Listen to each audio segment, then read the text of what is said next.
You wanted the best. You've got the best podcast, the hottest podcast in the world.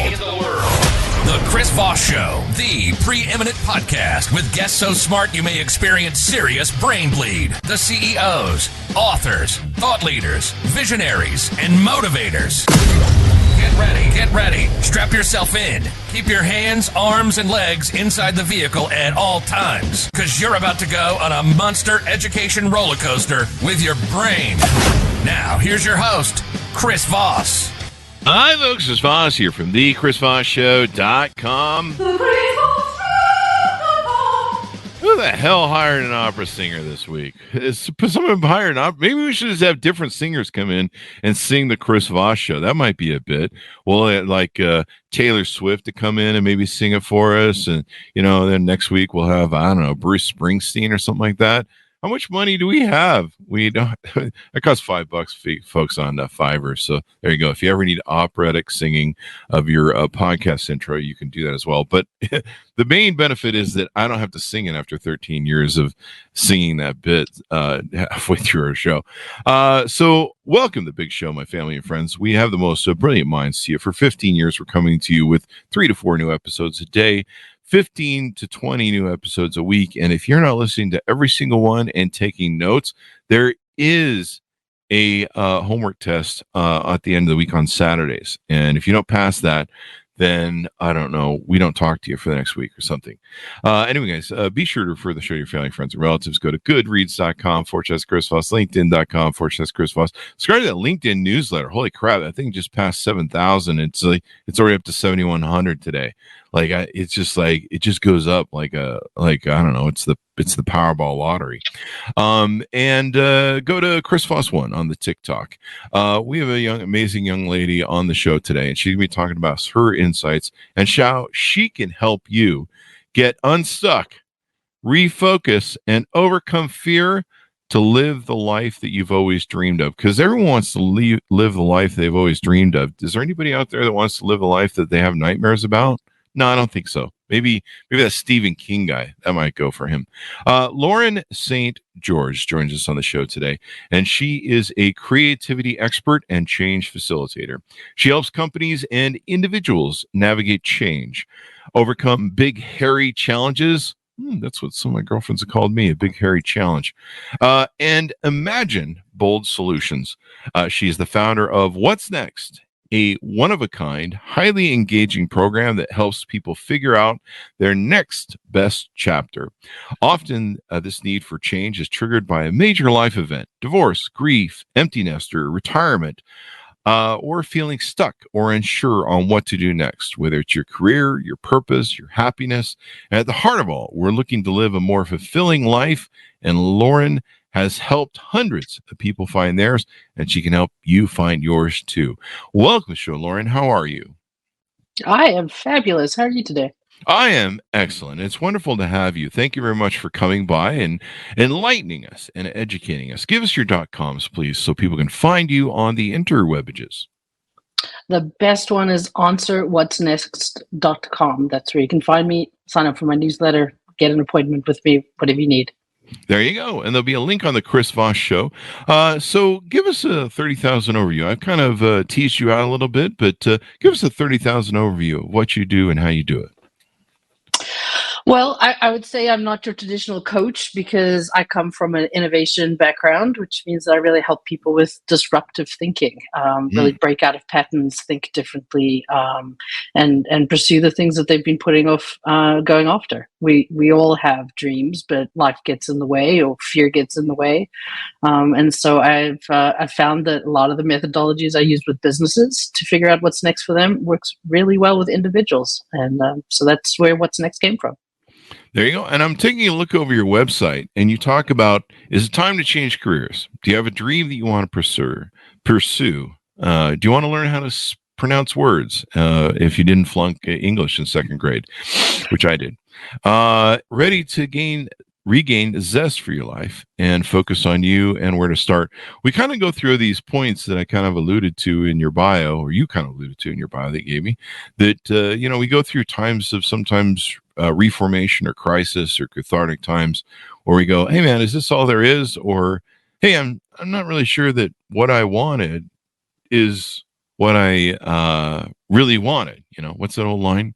Be careful what you wish for, you might get what you want. Mhm. And some people,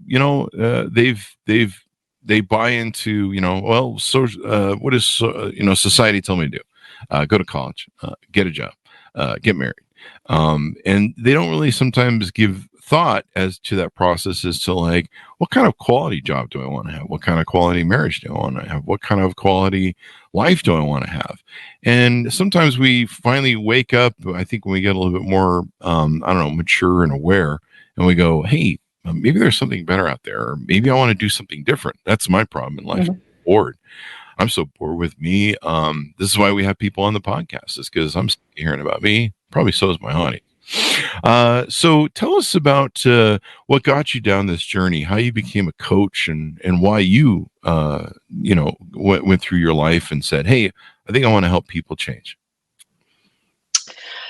Wow, that's a big question, right? I mean, I think for many of us, it's one thing leads to the next, and it becomes, once you, as you said, get to a more mature age, you have a culmination of life experiences that I think leads you to seek your own purpose, and that was it for me. It was really what was my next thing. Mm-hmm. I'd run businesses in the past and done a lot within the corporate world, but with a lot of good things happening, but finding that the things that I was doing was taking a long time for them ever to sort of see the light of day. And I found myself doing a master's degree, because I always said I was going to do one, but nothing came along that was interesting enough. I found myself doing one in creativity, which is really the science of how we solve problems. Mm-hmm. And from that, I found that I could use a lot of that to really help people. And that was far more fulfilling because I could see results in a much quicker way. I'd had people in the past tell me that I should be a therapist, and I really prefer to look towards the future, Mm-hmm. and to really help people get to that next level. So it just became a natural thing for me over time, with what I was naturally doing, that it came to be. And I find it highly rewarding because I see people making big leaps in a short period of time, and there's nothing like that. It's rewarding for them. It's rewarding for me as well. There you go. Now you helped a lot of people before that as you were developing stuff in executives. You work with at a company called Accenture, I guess. Small company, yes. 730,000 small, size of a small country. Yeah, I find that, again, a lot of what I was doing there works well in this next chapter for me, because at the end of the day, we're solving problems, and the natural process that our brains go through to solve problems, Mm-hmm. is what I help people do. And so when you need to really call up that ability to think through a challenge, to come up with solutions, and to put a plan into making it happen, that's where I come in. There you go. And you guys help projects ranging from 100 million plus to 2 billion. And now you translated that into working with Fortune 500 executives, startups, nonprofits in the coaching service you provide. So, how you talk about the 5 simple questions people must answer, I suppose, to transform your life. Tell us what those are, or tease them out if you can. Absolutely. So first question is, where do I want to get to? And that's probably the hardest one of all. But I think we all have that dream. We have that thing that we've been suppressing, we've been thinking about. We haven't hit the go button on yet. So I think it's really looking at, what do I want next? Mm-hmm. What's that goal? Where would I like to be 3 to 5 years from now? Mm-hmm. And once you have that kind of inkling of what that is, the next question you need to ask yourself is, why do I want that? Because I think at the heart of why is our fuel. It's the thing that's going to keep you going. If you can't answer that question of why I want it, then you probably don't want it too badly, right? That's the one thing I was gonna, if I could interject, that was one thing I was Mhm. gonna ask you about. Do you find sometimes that people think they want something, and then when they really ask the why, they go, maybe I don't want that after all? Because you can always, the grass always looks greener on the other side. It's the old analogy, right? And sometimes you really need to probably ask that why and say, why do I really want to go over to the grasses on the green on the on the other side? And is it really going to be greener when I get there? Not only do you need to ask that question once, I believe you need to ask that question about 5 times and peel back the onion, because the first answer to why is often very surface level, Yeah, and kind of I think you fantasy need a to. little bit. Yeah, well, it's not too honest. It's not as vulnerable as it probably needs to be. So, Yeah. peel that onion back and really get to the core of what your why is. Because sometimes it can be that you're trying to escape something and you're basically in a mode where you want to be anywhere but here, because here might require some self accountability and some self actualization and, some work, do the work. And sometimes, it's better to escape. But like Ralph Waldo Emerson said, when you travel, wherever you go, there you still are. You never get away from yourself. And a lot of people do that. They'll hop from relationship to relationship. They'll hop from job to job. They'll hop from life to life if you're one of those people who believes in that. And I forget the Hollywood actress who was into that. But and they'll always find that they still have the same problems. They're still that same person, and they just keep repeating the same sort of thing. So what are the next steps? So the next step, so you know what your goal is. You've kind of got an idea of what you want to tackle next in your life, or maybe some huge change you want to make. You understand your why, which to me is your fuel. It's the thing that's going to keep you going when life happens, when setbacks happen. The next question to ask yourself is, what's going to get in my way? What are the obstacles that I'm going to face? Because it's never clear sailing for any of us, right? So what's going to get in the way? And the next piece to that is to really group those things and look at what are the simple things that, the small kind of the annoying gravel in my shoe that's probably easier to overcome. What are those kind of rocks that are going to take a little bit more effort? And then what are the boulders that are going to take a lot of time, a lot of effort, or maybe are not movable at all? Oh, wow. So that's the question is, what are the obstacles? What's going to get in my way? The next question, of course, is how am I going to overcome those? And that's where really getting into problem solving mode is key. And bringing in other people if you can. Solving challenges is not an individual sport, and if you've got a support system that you trust and can bring in, I believe the more brains working on a challenge, the better. And then once you've got the obstacles, you know how you're going to overcome them. You got to put the plan in place to make it happen, and that's, I think, where the science of getting things accomplished actually comes in, because you can have a beautiful plan, but if you don't execute it in the right way, you're probably never going to get to the end of it. And so that, to me, is about starting off with things that are small and simple to do, so that you're getting some quick wins. Accounting for the, taking good record of the steps that you're taking, the progress that you're making. Because I think we have really bad memories when it comes to progress, and we'll often look at the things that knocked us down, but not how far we've actually gotten. And then you need to celebrate the wins. You need to celebrate each and every one that happens, because again, it's about keeping that momentum going. Yeah, and you've got a plan. If you don't have what's that old line? If you don't plan to win, you plan to fail. Or if you fail to plan, you plan to fail, I think is the line. And so making those plans is really important.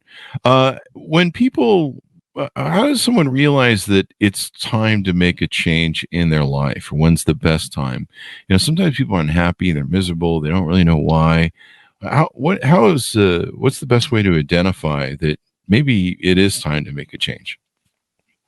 Well, I think 2 things come to mind. One is, now's the time, because if you're asking the question, you've probably been putting it off.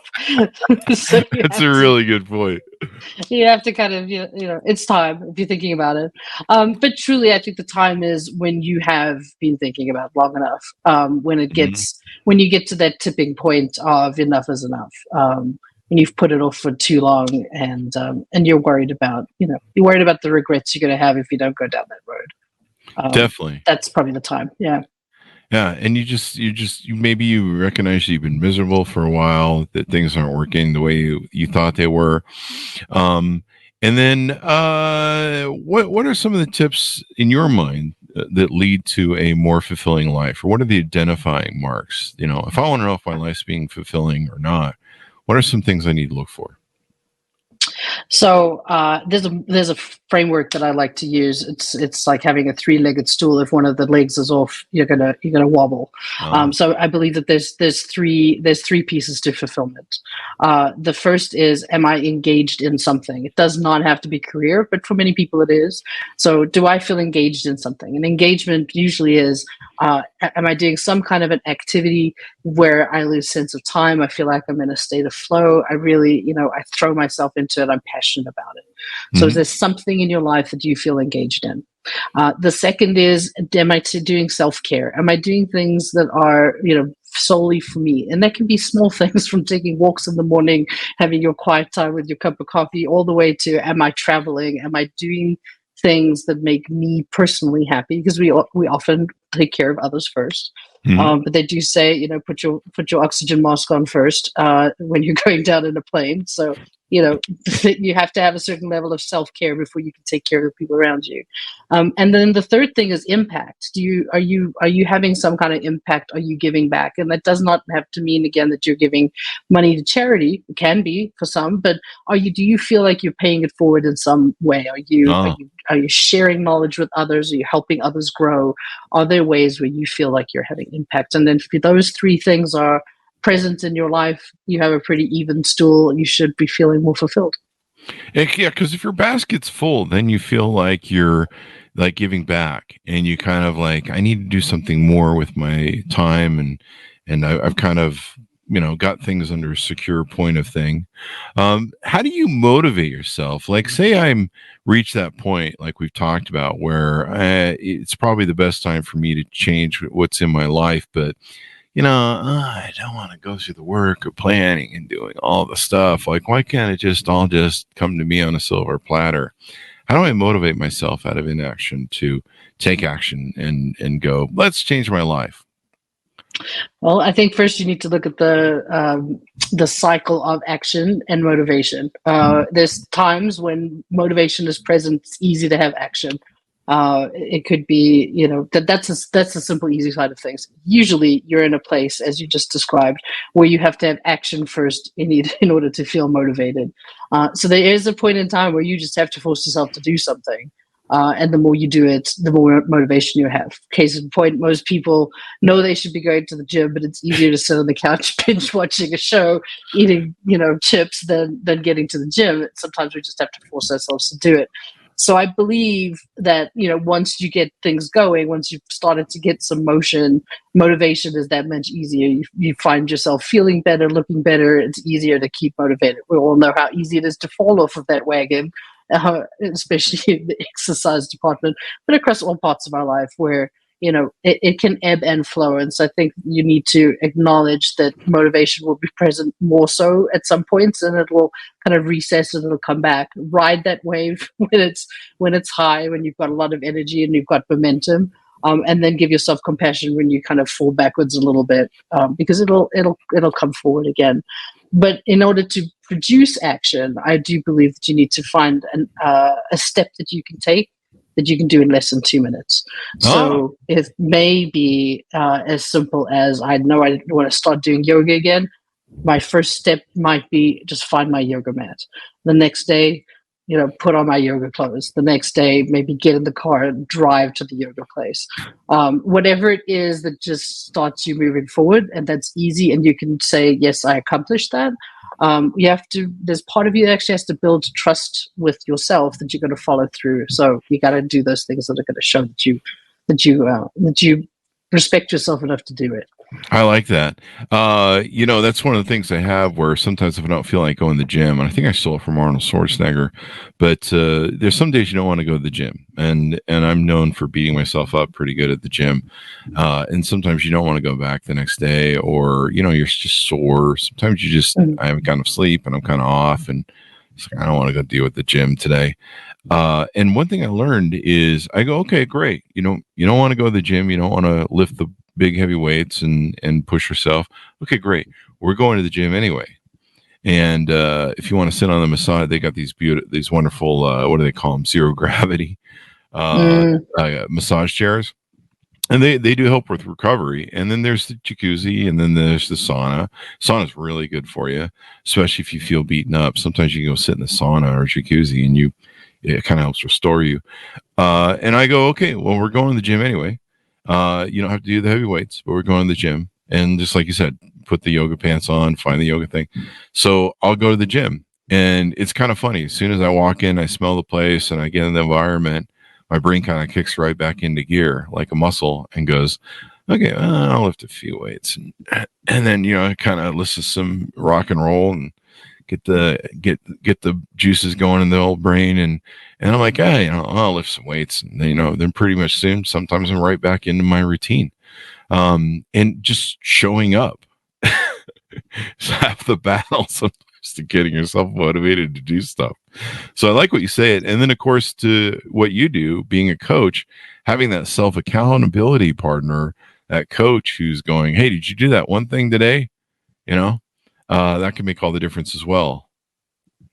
Absolutely, accountability is a big thing. I do work with people one-to-one. I also work with people in a group situation, and group coaching I think is very powerful because of that very thing. It provides accountability for you. But you're also going to show up for other people.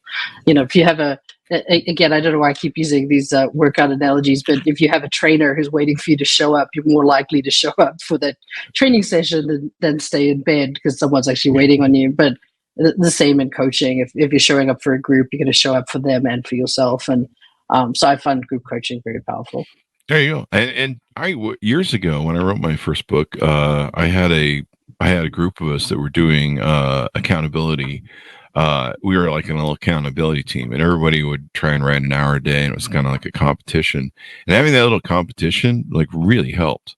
Knowing that, hey, other people are going to probably post today that they wrote an hour, and you're like, oh man, wow. And that made all the difference in having someone hold me accountable, have somebody coach me to, give me that kick in the butt when, we'd have little meetings and be like, hey, did you do your writing? If not, you're getting a kick in the butt. We give each other a bad time. So there you go. What are some good practices to keep motivated to reach the goal? So we do the work that we've talked about so far, where you're, laying the foundation, deciding what you want to do, deciding you want to go for it, and we're making those first steps. How do we keep going through that and make sure we don't get stuck? I think it's some of the things we've talked about. It is definitely, accountability. If you can find someone who's, on a similar journey to you, and you can work through it together, that's that much easier. You celebrate the wins as they happen, and make sure that it's the small things as well as the big, because again, you want to keep that fuel going. That's going to keep you motivated to move forward. I think it's having a plan that really breaks it down step by step, with deadlines, so that again you're holding yourself accountable to some kind of a schedule. Saying I'm going to get it done sometime. It's unlikely it's going to get done. It's going to get pushed off. I think it's about making it manageable for your life. We all have things that we're already responsible for. We have jobs and families and friends and obligations. For many people, trying to make a huge change all in once or in a very short period of time, it's hard.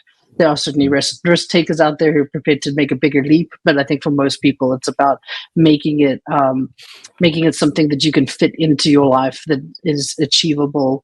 A lot of people I work with, it's about, for them, it's about starting their own business or looking for the next career. I think you need to pace yourself to make sure that when you take that step, you're taking that step to something that feels more solid.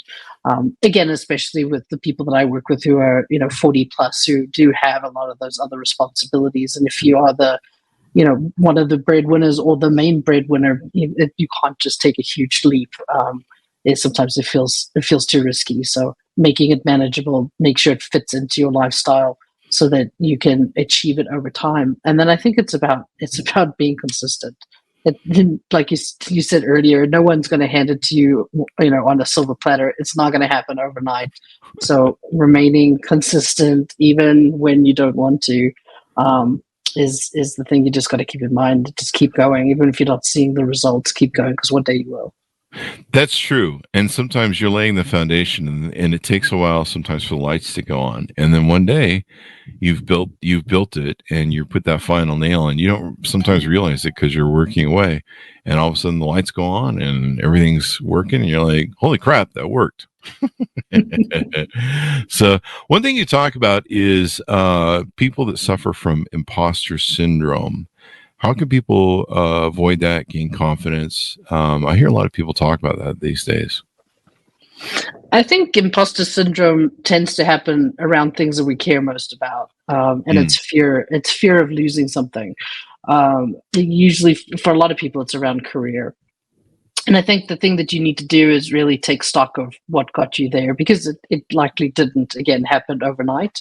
And so taking a step back and really taking the time to write down, because again, seeing things on paper makes it more real. How did I get here? What are the steps that I took? What are the experiences, the wins, the expertise that I've gained over time? And I think if you can validate why you're in the room to yourself, that imposter syndrome starts to go away. Another thing with imposter syndrome is definitely it's linked to self-confidence, and self-confidence is not something that I write one list and all of a sudden I'm good to go. It's something that you've got to chip away at. And so I believe that if you have that list that shows you all of those accomplishments, the experience, the expertise that's gotten you to this point, and you keep referring back to it, you will have something that over time, helps you to lessen that voice that's in your head. I think it's also about understanding where that voice in your head is coming from, because it doesn't always mean that what you're hearing is reality. It's not always truth. So stepping back and saying, why do I feel this way? What's causing me to believe that I shouldn't have a seat at the table? And I think, again, peeling back the onion, if you start to really look at why am I afraid that I'm in the room, you may get to a very different answer than I don't believe I don't believe that I have a place at the table. It could be that there's some other fear that's playing out at that moment for you. But I think, again, you're there because you worked to be there.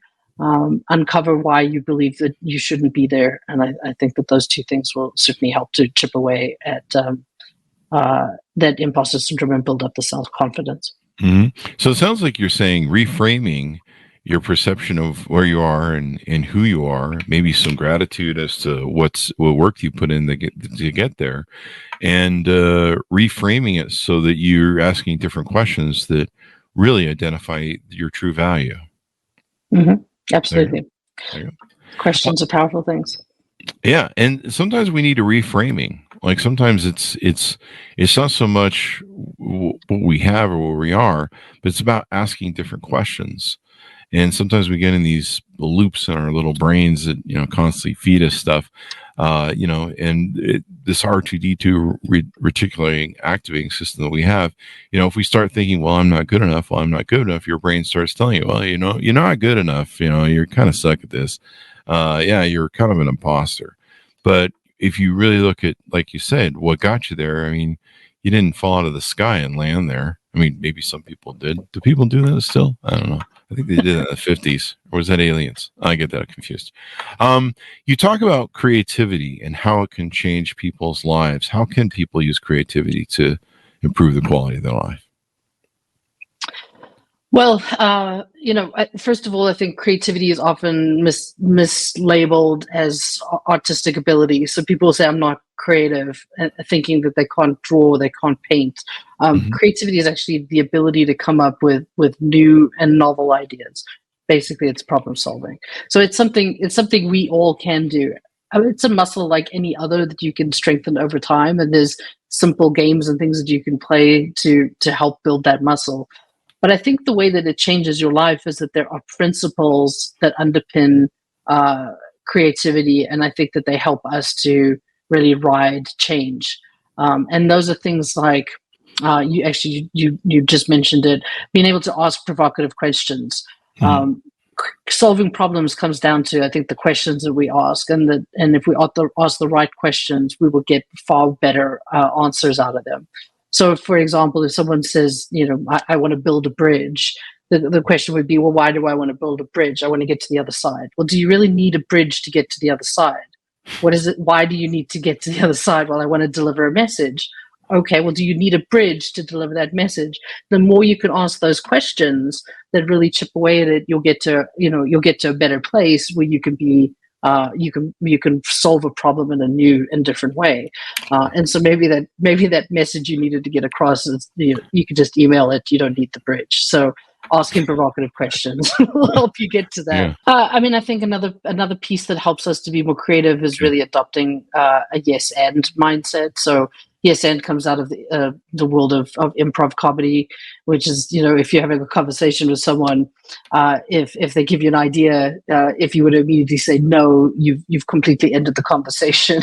You're not going to go anywhere. So a yes and mindset is that when people present you with ideas, when you're having conversations, build on it, say yes and keep going. It might not be the best idea to begin with, but the more you can build on it, the more you can grow an idea. It also counteracts that reptilian part of our brain that's there to keep us safe. Mm-hmm. It's our original brain, and it was there to keep us safe when we were being chased by woolly mammoths. These days we're not being chased by woolly mammoths, but anything that is perceived as being threatening to us will trigger that fight or flight response. And so change, new ideas, spouse is saying something and then you find yourself immediately going no, that's usually that fight or flight response, going, oh, that's threatening, that doesn't feel comfortable, that's breaking the patterns. And our brains like predictability. They like to run on autopilot. They like patterns. And so that yes and mindset helps to counteract when your brain immediately goes no to an idea. If you actually force yourself to say yes and build upon it, you're going to get to a much more fruitful place. So that's a principle from creativity that I think anyone can use in their life right now.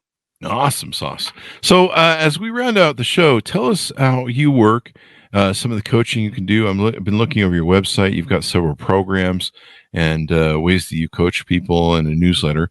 Tell us about some of the ways that you work with people. So I have a group coaching program, and that's usually for people who are starting in a place of really feeling stuck and uncertain. They know they want change. They know that something's going to give, but they're not quite sure what it is that they're heading towards. So maybe you don't know what that goal is. So the group coaching is a great place for that because it gives you the accountability. It's giving you a group of people who become your sounding board. It's a small group. It's usually 4 to 7 people, and you'll get new thinking. You'll get different expertise and experiences and backgrounds that will, hopefully break that cycle. You keep asking the same question, you're going to get the same results. So that kind of breaks you out of that. For people that are a little further along or prefer one-on-one coaching, I do one-on-one coaching as well. If you have that goal in mind, but you want accountability, you need to help putting that plan together, then someone, helping you overcome the obstacles as they happen, then coaching can be a great thing for that.